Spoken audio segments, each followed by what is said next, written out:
আসসালামু আলাইকুম। শুনছেন সংবাদ শিরোনাম। আখাউড়া স্থলবন্দরে স্ত্রীসহ স্বেচ্ছাসেবক লীগ নেতা আটক। এখন শুনবেন বিস্তারিত। ব্রাহ্মণবাড়িয়ার আখাউড়া স্থলবন্দর দিয়ে ভারতে পালানোর সময় স্ত্রীসহ আটক হয়েছেন স্বেচ্ছাসেবক লীগের এক নেতা। রোববার 24শে নভেম্বর দুপুরে দায়িত্বরত বিজিবি ৭ ব্যাটালিয়ন স্থলবন্দর এলাকায় তাদের আটক করে। সন্ধ্যায় বিজিবি ৭ ব্যাটালিয়নের অধিনায়ক লেফটেন্যান্ট কর্নেল জাবের বিন জব্বার বিষয়টি নিশ্চিত করে বলেন, আটক ওই স্বেচ্ছাসেবক লীগ নেতার নাম নান্টু কুমার কর। তিনি চট্টগ্রামের পটিয়া উপজেলা আওয়ামী স্বেচ্ছাসেবক লীগের দপ্তর সম্পাদক।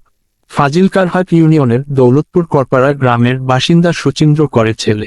নান্টু কর বন্দরের ইসহাক ব্রাদার্স ইন্ডাস্ট্রিজ লিমিটেডের কন্টেইনার ইয়ার্ডে কর্মরত ছিলেন।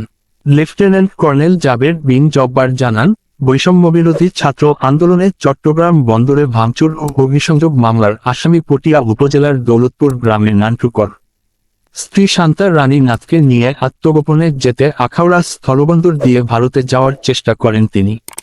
এ সময় তাদের আটক করা হয়। নান্টু করকে আখাউড়া থানায় সোপর্দ করার প্রক্রিয়া চলছে।